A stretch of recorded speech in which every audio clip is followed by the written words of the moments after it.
I tell you, that significant one is right here in the studio. Oh yeah, you can say that again. And I tell you today, your guy is blushing here. Your representative. Oh yeah. Dr. Katie is here, Pastor Fuji is here, Sweetheart is here, and the one and only comrade. No, Benny now, you know. So welcome to your show. You know what we do on Real Talk with the Ladies Plus One. This is a show that entertains you. And not only do we entertain you, we of course educate you. We inform you. If it concerns family matters, it's our business. It's our business on Real Talk. You can say that again. Ladies That's Plus what we do One. here. So we have real conversations, real issues, and of course, real solutions with real people. We got to tell you just the way it is. No sugarcoating. Without any form of embellishment. No pretext. And since the family is the smallest unit of the community, if there's peace at home, there's peace in the community. So welcome again to your show. Tell a friend to tell another friend that it's Real Talk with the Ladies Plus One o'clock. Okay, if you are joining us for the first time, I am Rachel Oluwafemi Oladipupo. You know you can call me Ray. Ajaisha Ismail. You can call me Comrade. One and only Comrade. The only one. Real Talk. Okay, so welcome everyone. I am Sweetheart. Sweetie. Yes, sweetheart. and she's sweet. I am Oluwakemi Ademolare Katie. Dr. Katie. When think about in clear throat, very if full ground bracket. Yeah, you know. Yes, I am Odutola Shefolo, your favorite Pastor Fuji is in the house, this significant one. I just hope you cooperate today. Same here. See, I didn't ever my one be. Ọmọ ló máa determine, èèyàn ló máa determine nǹkan téèyàn máa pè. Kò tí ẹ gbọ́dọ̀ má sí ńbẹ̀. Because mi ò ṣe nǹkan tí Adé ò fi ní sí ńbẹ̀. Màámi ò dẹ̀ pè mí ní Kúnlé. Màámi ò pè mí ní Kúnlé. Wọ́n sọ nǹkan tó Kúnlé. Kí ló Kúnlé yẹn náà? Kí ló Kúnlé Ṣọlá? Tó bá ń gbọ́ ó pọ̀ létí. Ó ti dà. Too much. Aláǹgbá gan pàápàá. Ó máa ń kiri ẹ̀ kú iṣẹ́. It is well. Oh, try now. How full? So easy. Oh, be. Oh, tough. So easy. Tell you about your Makira now. Daddy Bayonle.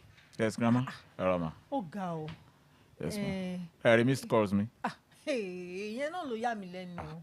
The same message. You are Lady Benyo. Ipe kí kan máa ti ìṣẹ̀lẹ̀ kò tẹ̀ wá sí bọ̀wọ̀ fún wọn kọ́ níbí kọ́ lọ́nà láì mo dẹ̀ fẹ́ sọ pẹ̀lú gbogbo agbára tí mo ní ipe mi ò fẹ́ gbọ́ irú kọ́ ọbẹ̀ yẹn mọ́ nǹkan tó ń ṣẹlẹ̀ ní kọ́kọ́ nínú bedroom yìí ẹ wọ́n máa pè mí all the way in Canada 5 hours difference from what is happening in Nigeria. Grandma ẹ̀yin ti wọ bedroom káwa tó wọ bedroom now torí experience yín la fẹ́ share now I think you've gleaned some experience over the years. Kò sí nǹkan tí mi sọ fún kí ló ṣẹlẹ̀. ẹbí kìíní ẹbí kejì ẹbí kẹta ṣé mi mo fọ̀ náà bí tẹ́ ẹjọ́ kí ni nǹkan tó tiẹ̀ wá rọ̀ nínú pé irọ́ ṣé gbogbo kan lẹ́yìn máa ń dá sí àǹtí Ṣọlá. ẹ má ẹ fi àbúrò mi lẹ̀ o ẹ fi àbúrò mi lẹ̀ ṣé mo pé wọn àpọ̀lọ́wọ́ màámi no àpọ̀lọ́wọ́ màámi àpọ̀lọ́wọ́ màámi ẹjọ́ torí Ọlọ́run àpọ̀lọ́wọ́ màámi kí ló ṣẹlẹ̀. kí lẹ fẹ́ kí bọ̀dá mi ṣe náà tó bá pè wá tó bá sọ pé nǹkan báyìí ẹ mólè ẹni kó sọtọwọ́ ẹ lẹ̀ ó sọtọwọ́ ẹ lẹ̀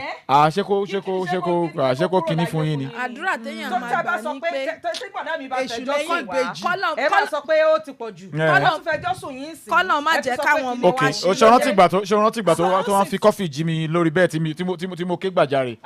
mo rántí. ṣé torí tí ẹ bí ọkàn nìyẹn o adákẹ́ngbà yẹn. ṣé kò ní gbàdúrà sọ́lọ́run for the family and for the children. ìyẹn náà wà okay. tọ́lọ́ tún gbàwẹ̀ ó ń gbàdúrà won't she recover after the fasting period. Màámi mi tí ẹ mọ nǹkan tó yẹ kí n ṣe fún Kúnlé. Grandma àwẹ̀ tẹ́tẹ́rẹ́tà àwẹ̀ àtàdúrà bá ti pọ̀ jù gan kéèyàn máa disturb Ọlọ́run ju bó ṣe yẹ lọ náà. téèyàn ò bá ti fi ti ọkọ ẹ̀ ṣe irú àdúrà yẹn ò lè gbà. sáwẹ̀ gan lè flow ni. kò lè flow. sádùá lè gbà. kò lè gbà. Àǹtí Ṣọlá ṣé mo bí mo ṣe respect yín tó mo jẹ ti máa ń try láti avoid yín gan but ó ṣe ní máa avoid ìyá ọkọ ẹ ṣe ń gbọ́ language yẹn wọ́n avoid ìyá ọkọ ẹ you are avoiding the mother of your husband. in conflict ṣé wàá kéré lé ayé akéré nú ayé ní gẹ́gẹ́ bí ọkọ. ṣọ́ rẹ̀ má jẹ́ kí n gbọ́kúnlé lẹ́nu ẹ mọ́ má jẹ́ kí n gbọ́kúnlé lẹ́nu ẹ mọ́ tá a máa fi parí nǹkan tá à ń sọ yìí. Adékúnlé orúkọ tí màmá mi sọ mí nìyẹn. mo ti gba tèmi bí àgbélébù. èmi gan gbé tèmi bí cross ni. mo ti gbà bí àgbélébù. èmi gan gba tèmi bí àgbélébù ni. ṣùgbọ́n nǹkan tèmi kàn fẹ́ kó mọ̀ ní pé gbogbo àwọn àsomọ́ àtàmọ́ ló ṣe ń fi àlàáfíà tèmi gbàwẹ̀ ló ṣe ń fi wẹ́ẹ̀bì mi wẹ́ẹ̀fíà tèmi ìfọ̀kànbalẹ̀ mi fulfilment mi tí mo fi ń jẹ́ ọkùnrin tí mo fi dúró re azin ó wá lọ ó fi gbàwẹ̀ lọ irú àwẹ̀ wo nìyẹn. àǹtí Ṣọlá ń ti yín ọdún kèlò báyìí tẹ́yìn ti wá pa abẹ́yìn. no ọkọ ò sí around. ibẹ̀ ti di pẹ̀tà no ọkọ ò sí around ó dọdún kèlò kò dẹ̀ ní pẹ́ dé. ó dọdún kèlò. ẹ jọ personal private life àbúrò mi nìyẹn. ọ̀rọ̀ tèmi ni public life ó ní general. no kò ń ṣe general this is family discussion. tó bá ti dìgbà ti ìyàwó ló máa ń di general matter. bẹ́ẹ̀ ni tó bá jẹ́ ti àbúrò personal matter. ok so mi nílé ṣé bẹ́ẹ̀ mi ṣe máa bá àbúrò mi sọ̀rọ̀ ní ṣe máa bẹ́ẹ̀ sọ̀rọ̀ mi ò tí ì ní sọ ẹyọkan tó máa ti sọ 800. kó máa dá sínú irú ọ̀rọ̀ ṣé mi lè máa lọ màámi ẹ̀yin tí mo rí lórí ìjókòó ló jẹ́ kí n dúró tó yìí. so mom ṣe ẹ̀ torí lórí ìjókòó ló ṣe ti lọ mọ́mì mi ń kọ́ so màmá mi ò sí lórí ìjókòó. ṣebí wọ́n wà ń lé mo mọ̀ pé wàá tọ́jú wọn náà. ṣé ń gbọ́rọ̀ burúkú lẹ́nu ẹ yẹ. Ṣọlá náà jẹ́ tá a bá dẹ̀ ní kẹ́ ń káwọn kan wá help ẹ̀ ń sìn ìsìn ní girama ní pé Canada yá. Canada yìí náà ni. That is the real point. You're looking for an excuse to justify unfaithfulness. Yes. Mọ́mí mi ò gbẹ́yìnbó dé gbogbo level yẹn n tí mò ń sọ ni pé títí ò gbọ́dọ̀ ṣe gbogbo ohun tó ń ṣe yìí mọ́ kó stop àwẹ̀ yẹn kó jẹ́ kí n ṣe nǹkan tọ́lọ́run rán mi iṣẹ́ tọ́lọ́run rán mi kó jẹ́ kí n jíṣẹ́ tọ́lọ́run rán mi nínú ayé ẹ̀ èkejì then ṣe mo sọ kíní kan fún yín tẹ́ bá ka message tí mo send sí yín dáadáa now okay láti joy màmí ẹ̀ máa gbọ́ ṣẹ́wọ̀n kó mo sọ kíní ẹ̀ fún yín náà tẹ́ni ẹ̀ ní sùúrù ọmọ mi ní sùúrù gbogbo tí yóò ju sùúrù lọ láyé tó bá ti gbé kí lórúkọ ẹ̀ fún yín mu sùúrù yìí ni okay kí ló dé tó ṣì ń jórúkọ popsi ẹ̀ kí ló tó sì jẹ́ pé orúkọ family yín ló wà lórí gbogbo àwọn document tó fi dórí account ẹ̀ kí ni túmọ̀ yẹn. ọmọ reason mi expect kó come up pẹ̀lẹ́lẹ̀ kí ló ṣẹlẹ̀ mo ti ní kó má máa discuss matter mi ní public I don't like it. so màmá mi ní public yẹn o àbúrò mi ní public we can actually discuss eléyìí tẹ́lẹ̀. so ìgbà tí ọ̀dẹ̀ wá lójútùú nǹkan. sometimes last year mo sọ fún ẹ mo ní jẹ́ àlọ́ registry. yes ọlọ́mọ mẹ́ta ọlọ́mọ mẹ́rin wọ́n lọ registry ó ní òtútọ́ sókè òfojú gbà. ṣé dandan ni ká lọ registry kó tó di pé o change orúkọ sórúkọ mi. àìmọye àwọn tí wọ́n so lọ registry ní Ṣọlá. ta ló ní registry kù registry irú registry kù registry o. simple. èèyàn máa gbọ́dọ̀ fi irú ìyàwó àǹtí Ṣọlá tọrọ. kí ló ṣẹlẹ̀ kí ló ṣẹlẹ̀. tí ò bá ṣojú wa ṣàgbọ̀ sọ. ok kẹ́mi tẹ́jọ lọ school ṣó lọ registry ṣó lọ registry change orúkọ yẹn sórúkọ mi ìgbà yẹn ni mo tó gbà ẹ́ gẹ́gẹ́ bí ìyàwó jẹ́ bó ṣe jẹ́. Adékúnlé mi ní sùúrù àwọn èsàrà àwọn èso ìbò a sì ń sáré ìbò ẹ máa ṣe wọn ará Áfíríkà ni wá gbogbo ìgbà tí ogun kan má tẹ̀ rówó náà yàn lọ ilé ẹ̀kọ́ wàhálà kan ni. èyí ohun ẹ̀kíní mo ti dákẹ́ fún yín láti jó ni ẹ ti ń sọ̀rọ̀ yìí bọ̀ tọkọ rẹ bá pè ọ gbogbo ìgbà tó bá ti pè ọ ó dá lóhùn ni yes. ká máa kanlẹ̀kùn kọ́ fẹ́ bó ká tó wọlé what kind of something is that one. ṣé ìjókòó rẹ̀ ní ṣé tó bá pè mí ní ìyá Báyọ̀lé ṣé mi gbọ́. ṣé ń gbọ́ Báyọ̀lé ní sọ́ọ̀nì mi ṣé ń gbọ́ hear bad word from the mouth of kí ni ẹyẹ náà English náà bird ọ̀rọ̀ burúkú lẹ́nu ẹyẹ bad word from the mouth of bird. kúnlé èmi nìyẹn lẹ́nu tiẹ̀ ìwọ wá ń gbé èébú mi wá ń gbé sẹ́nu. mo ń gbé sẹ́nu ẹni tí ò yẹ kó wà lẹ́nu ẹ̀. máa mi mò ń gbọ́ yín mà. 09151035555 09151035555. béèrè lọ́wọ́ mi pé ṣé wọ́n fẹ́ bọ̀dá mi ṣe gbọ́. èmi ò tiẹ̀ kò ń ṣe gbogbo ẹ̀ kò ń sọ̀rọ̀ ọ̀rọ̀ gidi sọ̀rọ̀ ọ̀rọ̀ rírùn. téèyàn ò bá ti dúró gba ẹ̀yẹ láyé ẹ̀yẹ. èmi kọ́ ló yẹ kó bá sọ mami ẹ má sọ yẹn mọ́ èmi kọ́ níyàwó bọ̀dá mi yẹ kó gbogbo nǹkan náà lè máa sọ pé kéèyàn ṣe sùúrù. ṣé mi lọ sí kíní ṣé mi lọ sí kíní. ṣé o bá jìnnà a máa change me. I think it's a matter of information. lọ sọ̀rọ̀ ẹ̀mí ìfẹ́ bó ṣe mọ́. bọ̀dá mi ṣe ti ń gbọ́. màámi ti gba kínní ní filẹ̀ wọ́n tún fẹ́ fẹ́ gbọ́ pààrọ̀ nǹkan màámi tèmi wọn fẹ́ lọ́wọ́. mo ti sọ fún ẹ tẹ́lẹ̀. pé kí ni ẹ Adékúnlé please go back tún statement yẹn mú. wọn náà kì í gbọ́rọ̀. ó lágídí gan. ok. agídí tálíkà tó ní kò lè. màámi ẹ má jẹ́ ká màmá ẹ má bẹ̀rẹ̀ sí sọ̀rọ̀ sí o ẹ má lo agídí tálíkà ẹ má jẹ́ ká lo agídí tálíkà torí màmá ẹ má bẹ̀rẹ̀ sí ní sọ̀tàn fún wa ń sìn. àìṣe tálíkà a ní owó a tún ní ọrọ̀. níbo. àtọ́jọ́ tí mo ti ń fowó mi ṣe bẹ̀ fún kan. mi ò ń dá padà nú ẹ̀. mi ò kí ń dá padà nú ẹ̀. Obi lórí ọ̀rọ̀ orúkọ tó sọ èmi advice mo fẹ́ fún ẹ. ok tó bá make sense. mo ti raise ẹ ní last year. pé mo jẹ́ rí pé o ní interest ìgbà tó jẹ́ ti ní interest ìtumọ̀ ẹ̀ ní pé o mind kí n máa jórúkọ bàbá mi lọ nìyẹn. of course. yes o tó bẹ́ẹ̀ mo sọ fún ẹ jẹ́ à lọ sí court jẹ́ à make official dandan ni ká lọ kí ló court ni wá wọ́n. ṣe ń lé wá ń gbà yẹn Ok. mo mọ predicament ẹ̀ ń gbà yẹn kò sówó lọ́wọ́ ẹ̀ mo jẹ́ fẹ́ pẹ̀lú ṣùgbọ́n ẹ̀ mo fẹ́ pẹ̀lú bó ṣe wà ń gbà yẹn pé ọjọ́ ọ̀la máa dá. ṣé o mọ̀ wípé ṣé o ti rí nǹkan tí mo wá sọ fún ẹ. ó jẹ́ tako ṣe nǹkan ok sórúkọ tó wà lórí certificate mi. ṣé mi ò padà wá kóṣù méjì padà fún yín gbà tá ń bọ̀ láti Kaduna. ẹ jọ 09151035555. so èrè tọmọ yín ti jẹ nínú ilé mi kò ju ṣu 42 lọ ó dà ẹ yọ 6 kúrò ní 42 mélòó ló kù. kí lè rè marriage màámi mo tiẹ̀ fẹ́ bí kí ni èrè marriage gan fún obìnrin kí lè rè marriage tí mo jẹ lọ́dọ̀ ẹ̀. ẹ gbà mí ṣé o gbọ́mọ wá láti lè yín ni. ìgbà náà ó dín dín ọmọ mẹ́ta. lẹ́yìn ọmọ mẹ́ta. ṣé o lè fowó rà ṣé o lè rí he. kí ni impact tó ti wọ́jọ́ torí Ọlọ́run má jẹ́ sọ̀rọ̀. sọ̀rọ̀ náà sọ̀rọ̀ ṣìgbà tí mi kọ́rọ́ bọ̀ ẹ̀ lẹ́nu gan òun sọ̀rọ̀ torí mi ò mọ nǹkan tó ń bá káàkiri sìn mo ń sọ pé change this name. mi lè change ẹ. then n kò ká kó ní kálukú ṣe kíní kan nìyẹn náà. hello. ẹ ti wọlé jàre bá mi dá sọ̀rọ̀. nọ́mbà tẹ máa pè sí ok àtúní pè mí. hello. jorúkọ ẹ ìyàwó mi. yes ma. Adékúnlé. Mọ́mí ẹ má yà fi ibi sólóore. ẹ kúrò lẹ́mọ̀ ẹ kúrò lẹ́mọ̀. téèyàn bá fẹ́ jẹ́ ṣàkálà lábẹ́ ìbàdàn fẹ́ jẹ́ ṣòkòlò. ó ní ẹ ṣàgbọ́n nǹkan tó ti sọ ọ́ pé ìgbà táwọn ṣe gbogbo pé ẹ̀ tí ì lówó lọ́wọ́ now you are all right. mọ́mí ṣe é rí i pé ó ń insult mi. ọ̀rọ̀ yín ti yé mi aráàlú òyìnbó ni gbogbo yín. àbí òye bẹ́ẹ̀ yẹn kó o lọ rẹ́gísírì òṣè kankan. wọ́n tán ka 21 years imprisonment 14 years imprisonment. wọ́n á bí kọ̀ǹpíà wípé sẹ́nìkan lọ tí ó dáadáa lọ. báyìí là ń ṣe ń lé wa. èwo bo mi ẹ wo grandma pẹ́ fún wa ma. tó o bá ṣe bó ṣe yẹ ẹnu ẹ máa ká títí tó o bá ní má lọ bí báyìí. má lè jókòó náà. grandma ò mọ títí ni o. kò sí nǹkan tó wà bọ̀ o lọ rẹ́gísírì ọkàn tají. mọ títí ni o ó fẹ́ fi rẹ́gísírì yẹn ó fẹ́ fi kó ṣẹ́kẹ́ṣẹkẹ̀ sí bọ̀dá mi ní ọwọ́ ni o torí pé bọ̀dá mi ní àwọn godchildren tó pọ̀. dàbí mo ti dàntí ṣọlá. grandma okay. kí ni sweetie gan sọ yìí. èmi ò mọ. grandma. ẹ jẹ́ ká sọ̀rọ̀ lọ bí tọrọ lọ kó dúró déédéé. ṣé ló wá jẹ́ kó máa kẹ̀yìn sí i. ọlọ́run ò dẹ̀ ní dá yín padà sẹ́yìn. àmì o grandma. gbogbo nǹkan tẹ̀ ti jùlọ ò ní padà jù yín lọ. tó bá jẹ́ pé lóòótọ́ ni you are really in love lọ ṣe nǹkan tó ní kó o ṣe náà. ẹ jẹ́ kó jẹ́ kó ṣé torí ẹ̀ ló ṣe wá ń kẹ̀yìn sí bọ̀dá mi. kí ló dé tó ń kẹ̀gbẹ́ sí mi. tó ń kẹ̀yìn sí a tún wá wọ jeans. sẹ́yìn tẹ̀lé wa wọ yàrá ni. no jeans méjì. no work the last time mo bá kọ́ drop ngbà tá a bọ́ jeans mo bá kọ́ drop. ẹ wo màámi ẹ máa pẹ́ fún wa lágbára ọdún.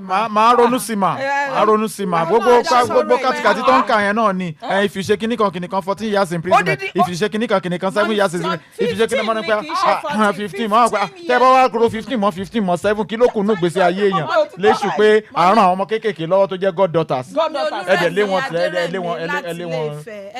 wọn ẹ wò fáwọn tó ti fẹ́ pè wá tí ó ń kọlura wọn nọ́mbà tẹ́ máa pè sí 09151035555 09151035555 nọ́mbà tẹ́ fi máa bá wa dá sí nìyẹn èmi ti ṣe wọn tí mo lè ṣe kọ́kọ́rọ́ ló máa ń ṣí lẹ́yìn ọmọ mẹ́ta kúnlé téèyàn bá ti ṣe nǹkan tó yẹ kó ṣe kó firigbọn òṣìlẹ̀kùn is when you have the kọ́kọ́rọ́ keys and you open the doors.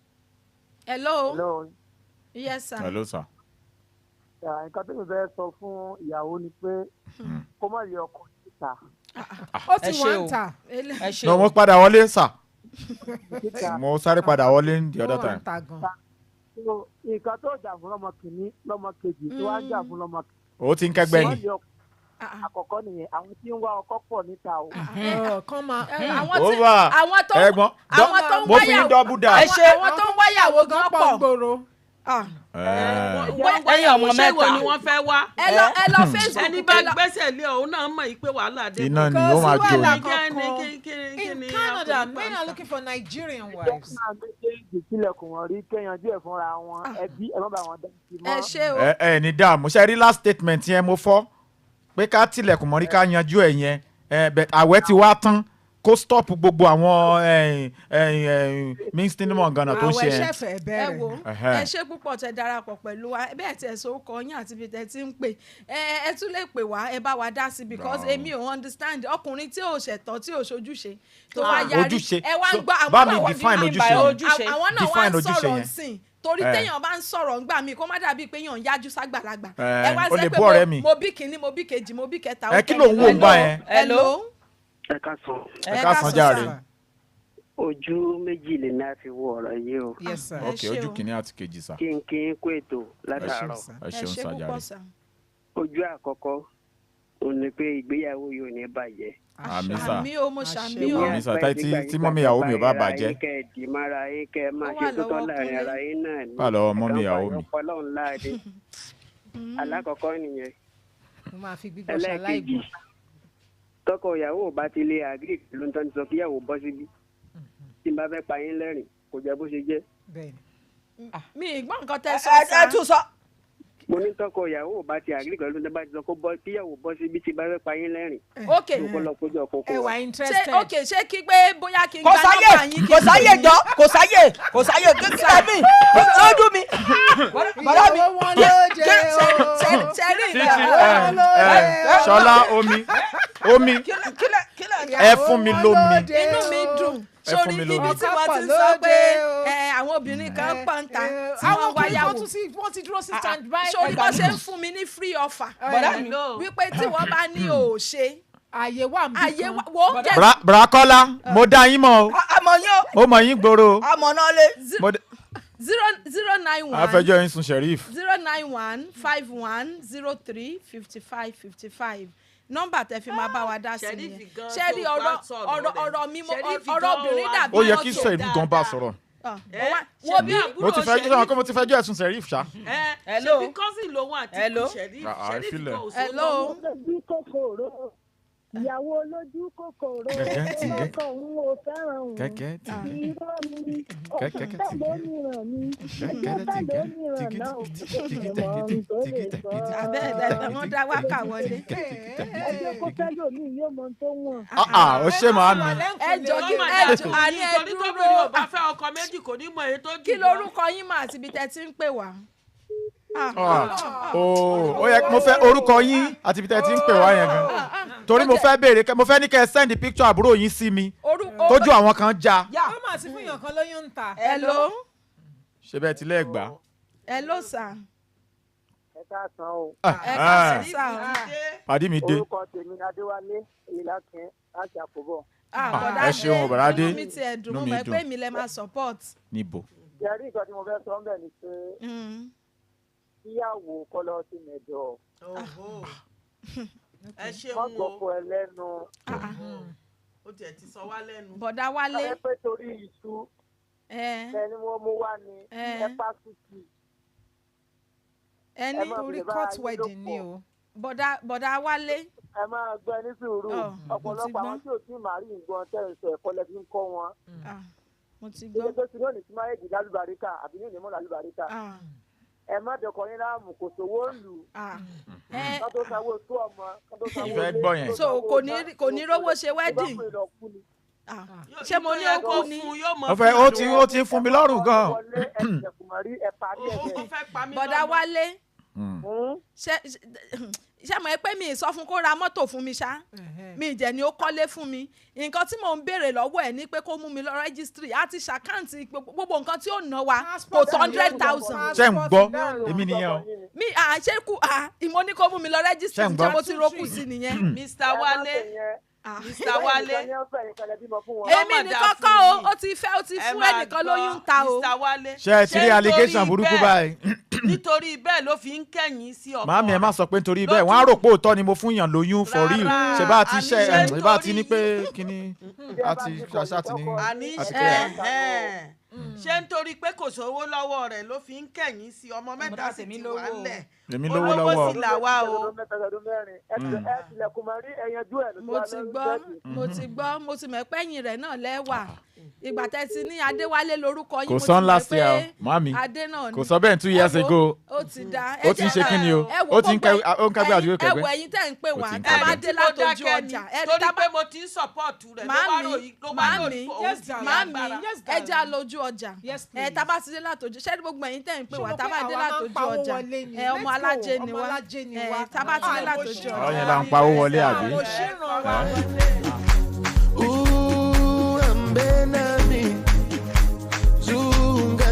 ìkànnì ẹni ní kẹ́ máa gbọ́ ọ̀nà 103.5. ọ̀nà 103.5 FM ìkànnì alápọ̀nlé ni wá. láì dènà pẹnu umrah àti hajj níléeṣẹ́ aljanna travels wẹ̀lẹ́múni alhamdulilayi rabbil alamin gbogbo àwọn tó ń bá wa rìnrìn àjò ló ń kan sára tí wọ́n sì ń dúpẹ́ lọ́wọ́ Ọlọ́run ọba Allah láì kábàámọ̀ nígbà kọ̀ọ̀kan ilẹ̀kùn tún ti wá sí fún ìforúkọsílẹ̀ hajj 2025 tó fi mọ́ umrah ramadan tó ń bọ̀ lọ́nà dẹ̀dẹ̀ yìí àwọn èèyàn ti ń forúkọsílẹ̀ gbogbo àwọn tó ti ń bá wa rìnrìn àjò ló lè ròyìn pẹ̀lú ìgbádùn àwọn òtẹ́ẹ̀lì tó ṣàrà ọ̀tọ̀ tí ò jìnnà sí haram ní Maka àti Madina oúnjẹ tó dọ́sọ̀ lójoojúmọ́ tó fi mọ́ ziyara ọ̀fẹ́ fáwọn alálàájì wa tó bá ti wáyà yẹn má fàkókò játa àmọ́ èyí tó bá wù yín nínú ètò hajj 2025 basic executive standard tó fi mọ́ vip wà ńlẹ̀ ẹ kàn sí aljana hajj and umrah services nigeria limited lórí iléeṣẹ́ wa tó wà ní navada plaza 140/142 liberty road elewure bus stop ìbàdàn tàbí kí ẹ pè ẹ̀rọ ìbánisọ̀rọ̀ yìí 0904-444-4945 tàbí 0703-711-7801 àṣepé iṣẹ́ bí ẹni fẹ́ràn jẹ̀kọ́ ní hajj àti umrah ní aljana hajj and umrah services limited. Assalamu alaikum wa rahmatulahi wa barakatuh. Mọ́rí ọ̀bá bíkà ya Ramadan. Ẹ jẹ́ máa kí gbogbo Mùsùlùmí àti Mùsùlùmọ́ jákèjádò orílẹ̀-èdè àgbáyé pé a kú àmójúbọ̀ oṣù Ramadan oṣù yóò ẹ̀ṣẹ̀. Gẹ́gẹ́ bí àṣẹ tí Ọlọ́run Allah pa fún wa pé ká mú tíntín nínú owó wa ká fi ṣe ìtọrẹ àánú fún àwọn tó kù díẹ̀ káàtó. Èyí ló mú kí ìkànnì yìí ọ̀nà 103.5 FM kó máa ké sí gbogbo ẹ̀yin onílé-iṣẹ́ ńláńlá olókoòwò kéékèèké ẹ̀yin ẹlẹ́yinjú àánú gbogbo pé àsìkò ọ̀hún tún ti dé o. ẹ mú kínkín nù ọlá yín kẹ́ ẹ fi ṣàgbélárugẹ ẹ̀sìn Islam àti ìgbéyàmọ́ àwọn ètò lóríṣiríṣi sílẹ̀ fún yín láti ṣàgbátẹrù rẹ̀ yálà wáàsí ìta gbangba ni wáàsí ìṣẹ́jú 5 ìṣẹ́jú 10 ìrun pípé àtàwọn ètò míì tó lọ́lá jùlọ níwájú Ọlọ́run Allah. fún ẹ̀kúnrẹ́rẹ́ àlàyé ẹ lè kàn sí àwọn ìgbìmọ̀ Ramadan lórí àwọn nọ́mbà wọ̀nyí 08058264196 08030737624 àti 08075666918. ẹ dá síṣẹ́ olóore Ọlọ́run ní dùn wá ládàá rẹ̀. Ramadan Kareem. ohun gbogbo làkókò àti ìgbà wà fún ìgbà lónígbà ń lò ìgbà yíyẹ wá ẹ kú àmójúbà ètò tuntun níkànnì yìí ọ̀nà 103.5 FM ní gbogbo ọjọ́ ìṣẹ́gun Tuesday lètò yá máa gbìnàyà láàrin aago 10:00 sí 12:00 àṣálẹ́ gbẹ̀rẹ́ lábala lètò yìí abala àkọ́kọ́ ni ẹlẹ́lẹ́tù rẹ̀ abala yìí láti máa gbé yín débẹ̀ tá máa gbà sí yín la kẹ́ ẹ lè gbàgbé ìrònú yín ká gbà fọ́lọ́run labala kejì abala yìí láti máa gbára wa níyànjú pé gbà tó lè kì í pẹ́ lọ àwọn akíkanjú ẹ̀dá ni máa pẹ́ lórí ilẹ̀ torí pé bá òkú ìṣe òtán ìgbà yíyẹ wá òun lè tó tá mọ̀ jaládùn ní gbogbo ọjọ́ ìṣẹ́gun Tuesday Kọ́lá Akíntọ́lá ọmọ bàbá wọ́tà látọ́kùn ètò lọ́jọ́ ìṣẹ́gun tó ń bọ̀ ẹ má ṣaláì gbọ́ ìgbà yìí á tù wá lára pẹ̀sẹ̀. ìgbà yìí á tó wá o àsìkò yìí á. ìkànnì ẹni yìí ní kẹ́ máa gbọ́ ọ̀nà 103.5. ọ̀nà 103.5 FM ìkànnì alápọ̀nlé ni wá.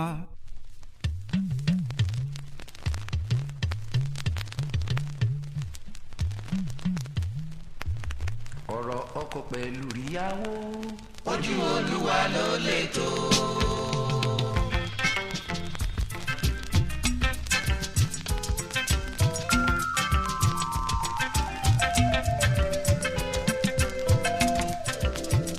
ọ̀rọ̀ ọkọ pẹ̀lú ìyàwó. Ojú Olúwa ló lè tó.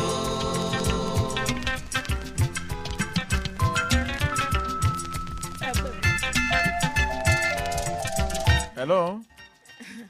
Hello. Hello. Adéwálé Àlàdé láti apẹ̀tẹ̀ àwọ̀tán. Ẹ ṣeun jàre. Adékúnlé gan fẹ́ gbọ́ yín. Bọ̀dá Adéwálé ẹ bá wa dá sí sà. Mo ti ẹ̀ wálé wéré wá mú nǹkan bọ́kà tán rédíò ni. Inú Mo mi wá ń dùn. gbọ́ àwọn program is very very interesting program. Ẹ ṣe púpọ̀ sà. Èmi gángan lè bá wí. Ẹ ṣe àwò. Thanks for the compliment. Ìyàwó táìmù ẹ̀ mú gangan yẹn ó jẹ́ bá rẹ̀ sọ̀rọ̀. Ọ̀rọ̀ gidi ni tẹ́ǹ sọ yìí o, ó dẹ̀ ṣe pàtàkì gidi gan. Nítorí kẹ́yìn ọkọ àti ìyàwó kẹ́ra wọlé kẹ́ra yọjú nǹkan ara yín ni. Tọkọ bá ti bọ́ síta ó parí nìyẹn. Ìyàwó náà tẹnu ẹ̀ mú bí ẹnu abẹ́. Lọ́lọ́ fẹ́ bọ́ síta. Bọ́ síta kó òwò bọ́ síta wò. Nígbà tí tèmi ṣẹlẹ̀ mọ́ bọ́ síta. Ìta yẹn dẹ̀ ṣòro láti padà wọlé. Bẹ́ẹ̀ni o. Ìyẹn gbádùn gan níta o, jẹ́ kí n sòdodo ọ̀rọ̀ fún ẹ. Eré kọ́ lẹ́ ń ṣe ohun tó ń ṣẹlẹ̀ lẹ́ ń sọ yẹn, ohun tó ń ṣẹlẹ̀ tèmi tí mo sọ, mo ti bọ́ síta ìlé wọlé gan, bọ̀ nǹkan pàápàá báyìí. Yes. Ọlọ́run ó kò yín yọ. Ẹjọ́ wọlé ẹ̀yin méjèèjì ẹjọ́ bára yín sọ̀rọ̀, ẹ má borí ọmọ ọlọ́mọ jẹ́. Tó ti yé, ẹ farabalẹ̀ kẹjọ yanjú ọ̀rọ̀ ara yín, kẹ má jì káwọn ọ̀rẹ́ tàbí bí ó bá yín dá sí. Àwọn ìyá London, ìyá Canada. Bọ̀dá ẹ má bínú sí ń jàre ẹ̀yin bàjẹ́. Ẹ máa ṣeun jàre. Wálé. Ẹ máa ṣeun jàre. Bọ̀dá Wálé. Àlàdé látàpẹ̀tẹ̀. Bọ̀dá Adéwálé ẹ ṣe púpọ̀ sà. Torí ẹ̀jẹ̀ tún mẹ́nu mọ́ pé tádùn. Ṣé fẹ́ máa dẹ́rù bà mí ni? Ṣé fẹ́ máa dẹ́rù bà mí ni? So ẹ̀rú lè bàyàwó ẹ̀. Bọ̀dá Adéwálé. Àwọn tó wó mẹ́lọ́ wọn, ń bẹ́ ta tí wọ́n wẹ́kùnrin. Yóò dà fún ọ. Àwọn tó tẹ̀ máa ń fa ìsìnkì àwọn ọkùnrin náà ṣe nǹkan. Ẹ fi àsìkì lẹ̀ jàre. Ẹ fi ẹjẹ́ kan kó àsìkì kan fà wá lówó. Ẹgbẹ́ wa gba àsìkì. Ẹ kó àsìkì ẹ kówó wá. Àsìkì báwo? Èwo lásìkì tí yóò yọ owó? Ẹ má dà mí lóhùn. Àsìkì la máa fi ra kínní. Wọ́n mi lé kan láti Ṣàngó Ìbàdàn ni. Ẹ máa ṣe oúnjẹ àrẹ mọ́ mi lé kan. Mo tiẹ̀ ti ń retí kẹ́ ẹ pé wọlé gan. Ọ̀jẹ̀ bẹ́ẹ̀ ni. Ẹ dákun tí mo fẹ́ béèrè lọ́wọ́ ìyàwó ni wípé ṣé ilé mi rẹ́ǹtì lẹ̀ ń gbé ní àbílẹ̀ tara yín gangan. Ọlọ́run bò wọ́n láṣìírí ojúlé méjì kan. Wọ́n dẹ̀ láàlú owó lọ́wọ́. Àìṣe kó lọ ẹgbẹ́ méjì tálíkà wá ní wa. Ẹ fowó tẹ́lẹ̀ fi kó gbogbo orí tútù orí gbígbẹ yẹn tẹ́lẹ̀ fi tán kàn jẹun tí wọ́n dìde ṣẹ̀wẹ̀ kó sàwọn kò sówó lásìkò sí ẹni tó bá dẹ̀ ṣènáwó lásìkò sí ó ṣe sàárà ni. Ẹ mà ṣeun. Ṣé kó má wá ṣe nǹkan tó bá yóò ṣe lórí mi lẹ́ sọ. Ẹ fowó yẹn ẹ fi tún lọ fi ṣe tó yẹ kí ẹ tún fi ṣe lójúlé méjì tẹ ṣẹ̀ṣẹ̀ kọ́ lórí sáìtì. Yóò mà dáa fún ọ. Ìyáálé kan tí yóò tún lé ẹ kó sínú sẹ́fù àkáǹtì yín ẹ jẹ́ kó máa bímọ sí i lọ́dún oníye tẹ́ máa gbà. Ìyẹn owó tó yẹ ó san lórí tèmi gẹ́gẹ́ bí ìyàwó. Ṣé mi ò ti san iṣẹ́ yẹn là ń sọ àbówó court. Afẹ́fẹ́ yẹ̀yẹ̀ ní gbogbo yẹn téèyàn bá fẹ́ sọ méjì lásìkò sí wèrè ni wọ́n pè é. Yóò mà dáa fún ọ. Aṣọ tí ń gbé yín nù yẹn ẹ fi pamọ́ tọ́gbà yín bá fẹ́ ṣe bẹ́ẹ̀. Aṣọ nìkan kọ́ ní gbé nú ìyá rẹ̀ Canada ní gbé. Wọ́n máa ṣe ìbò wọn níjà gbọ́rọ̀. Èyí tẹ́ tún sọ yìí èmi ò mọ nǹkan ó jẹ́ kára mi tẹ̀ sí ó jẹ́ kára mi ìyáálé kan tí ó mọ lélélélélé sí. Ó wá di pé kí lorúkọ ẹ̀. Ẹ wo ẹjọ́ bóyá mo tiẹ̀ because inú mi dùn ṣe rí ẹ̀kan wọ́n sọ pé bọ̀dá tọ́pẹ̀ wá mọ̀ dárúkọ wọ́n bá ń bá Kúnlé sòótọ́ ọ̀rọ̀ because bọ̀dá Adéwálé tọ́pẹ̀ ẹ̀rù ti fẹ́ máa bà mí. Kí ló ń bá ẹ lẹ́rù ṣe bó lé ni. Kí ni. Ó lé náà àṣé ò tiẹ̀ lé ṣé o ti ń gbọ́n sí tán sọ wọ́n ti ń sọ fún ẹ bí ta ṣe rí. importance pé kò fẹ́ mi bó ṣe yẹ o fẹ́ mi. Èmi ò fẹ́ bí bó ṣe kí n fẹ́ àbí. èmi ò ṣe push over o èmi ò ṣe ìyàwó. ṣe ń gbọ́ English. 0915151 àti àwọn documents ẹ kó change ẹ sorúkọ mi ẹni kí n ṣó ń court. ẹni kí n nìṣó ní court dandan ní ká lọ court kó tó change documents ẹ̀ sórúkọ mi ni. Present ma. Very quickly, a quick one. Okay, we are back. Welcome back. The show is Real Talk with the Ladies plus one.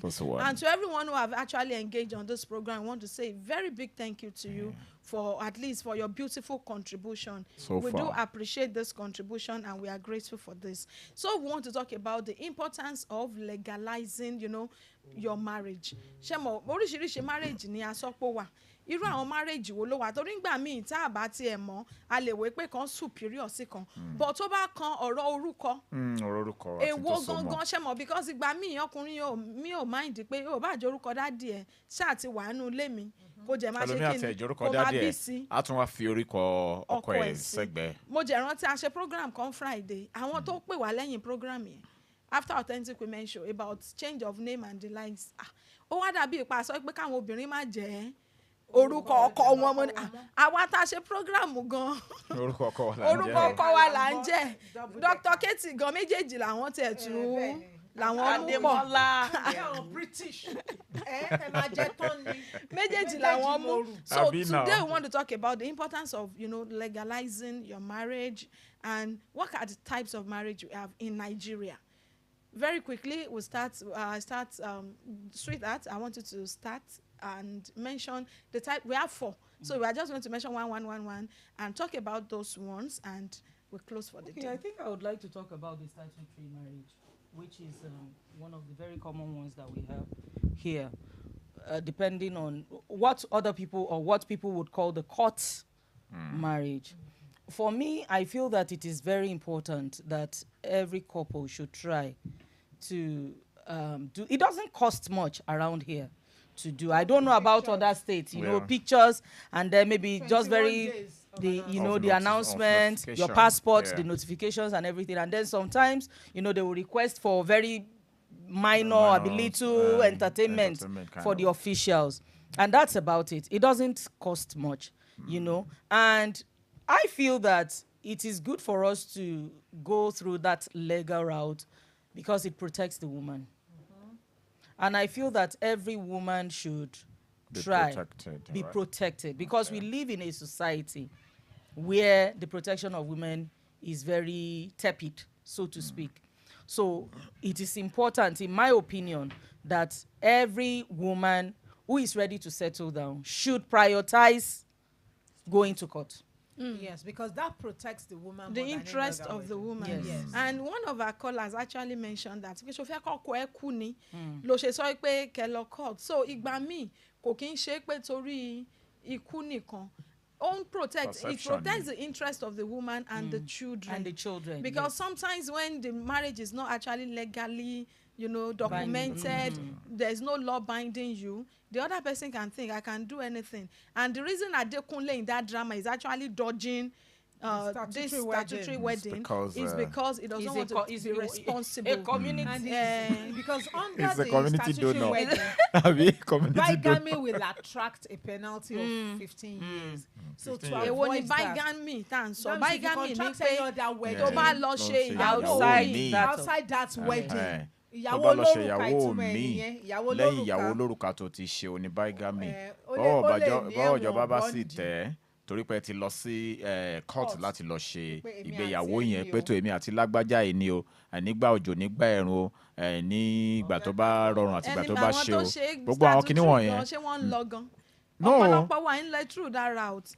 But okay, ẹ jẹ́ torí time ayé ẹ̀ wà bọ̀ àwa obìnrin ò kí ń lẹ̀ in case of divorce. béèyàn bá lọ dánrú ẹ̀ wò 15 years ni o imprisonment. ṣé wàá fọkọ rẹ sẹ́wọ̀n. That is where the cultural the cultural perspective comes in. Because you see even the wife's family saying filẹ̀ ṣé wà bàbá àwọn ọmọ ẹ ní filẹ̀. àìdé kíní dé di ọ̀rẹ́. káwá padà dọ̀rẹ́ and everything. But whatever it is, whatever pressure they try to put on you, just know that it is an option if you want to go through that. I also think that we should let the young people understand that it is a better option. Why?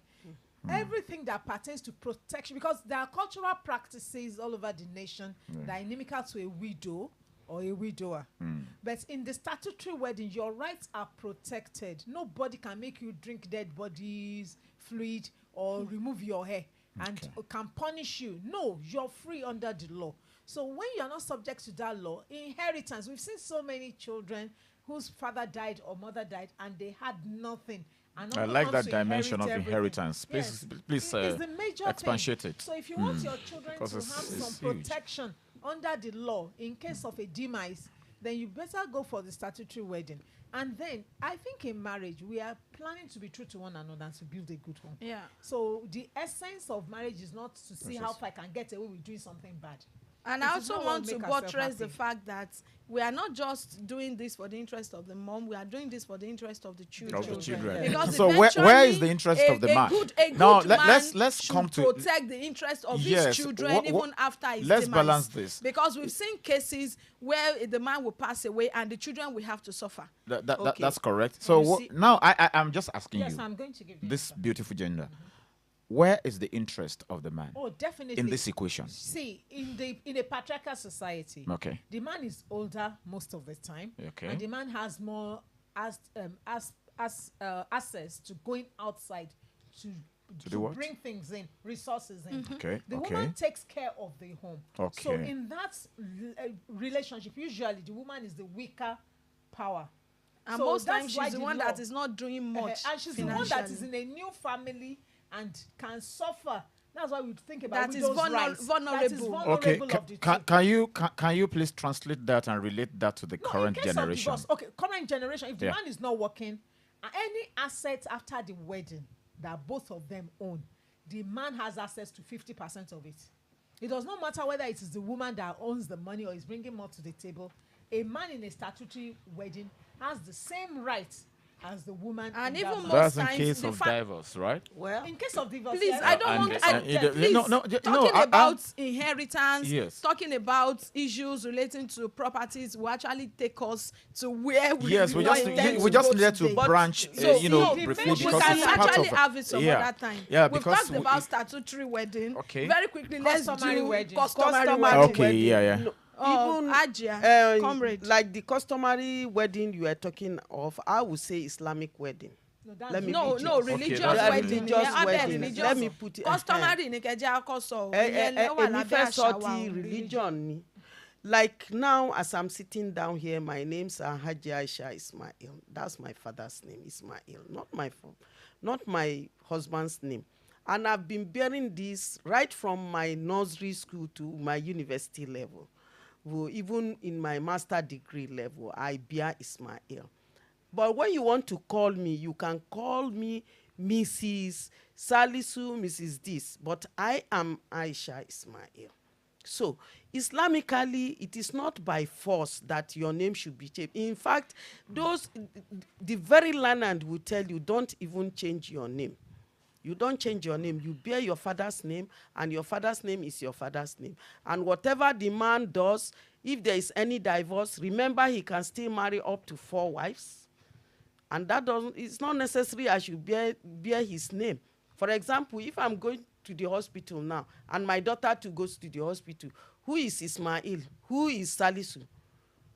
Nobody knows. There's no difference because your name, your father's name, your husband's name.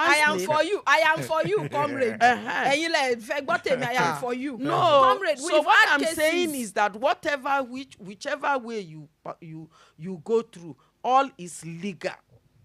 Comrade, we've had cases where they'll want to document information, especially when they want to travel as a family, and the documentation will you require the name of the husband, the children, and the wife. Even DNA. Yes, and even in case of DNA. And sometimes it is kind of complicated, especially when you want to travel together as a family, when you bear different surname. So for me, Islamically, like you said, if it is permitted in the north, not in the north, even mama, in as much as comrade, culture of marriage. Yes, that was why we said let's talk about this customary marriage, because òun ló ní ṣe pẹ̀lú culture tradition wa, because what is permitted in Yoruba land is different. It's different from what is permitted in the north and also in Igbo land and other cultures. So that was why I was emphasizing, the kind of marriage you would actually have, the kind of wedding, eru yawo tí wọ́n máa dì fún Haúsá kọ́lọ́ máa dì fún Yorùbá in fact ó dà pé ti Yorùbá gan ló kéré jù òun ló cheap jù nǹkan tá a fi ń sọ pé so under customary Pastor Fuji. Right, under customary marriage, it's important that, of course, the two families, they come together and then you do the needful. The moment ìgbàgbọ́ Yorùbá ni wípé tó bá ti lè kó gbogbo tó yẹ kó lọ. Tí a ti ṣe mọ̀mí mọ̀ tó ti kó gbogbo iṣu àti gbogbo orógbó àti gbogbo èso àti gbogbo dédé náà àtàwọn tó àti kíní àwọn àgbà tó ti ṣe gbogbo ẹ̀ bọ́n bá ṣe fẹ́ ìgbàgbọ́ wọn ni wípé lákòókò yẹn wọ́n ti yọ̀ǹda ẹ̀ fún ẹ nìyẹn. So orúkọ tó bá fẹ́ jẹ́ bó tilẹ̀ jẹ́ pé nílẹ̀ Yorùbá it is believed, it is expected of you to change your name to the name of your husband. That is the expectation because that's a cultural thing here. You don't get married and still answer your parents' name. Bẹ́ẹ̀ni, because tá bá fi àgbò fẹ́gùn à ń jọ̀wọ́ okùn ẹ̀ ni. So that's the belief system on this side of the divide. And then once you get into the new home, everything that is there, you are automatically integrated into the new system, and you are, of course, expected to have access to whatever is on ground. So at that point, Owalewa jẹ́ ìfẹ́ ọkàn yín pé okay, let's take it to another level, either for the purpose of security and all of that. Okay, ẹ jẹ́ ká lọ sí court ká lọ legalize kìíní yìí torí àìbá àmọ́. So ó ṣe wọ́n máa ń ṣe yes, in fact wọ́n ṣe mẹ́tẹ̀ẹ̀ta wọ́n ṣe méjì lọ́jọ́ kan, wọ́n á ṣe ti court bóyá Thursday, wọ́n á ṣe kí lorúkọ ẹ̀ torí àkókò. So and I think èwo ló benefit ọkùnrin nínú wedding, èwo ló benefit obìnrin. We have just 1 minute. We have to sign out of the studio. Sherry, wait, okay. Pastor Fuji, the one marriage I want to draw attention to now is mixed marriage. A situation where one woman has produced children somewhere, because that is what is causing more problem nowadays now. A man has had some children for one woman before marrying the next woman who had been somebody's wife before. This is a new process now. It is mixed marriage. So in a mixed marriage, you have to have some level of proper documentation. Because now, if that man had 2 sons before the marriage and you have a daughter, who inherits the wealth that the new family has? So I think maybe another day we take it into mention it so that people will know that there's something now that is very prevalent, mixed marriage. Okay, as we conclude on the show and we sign out.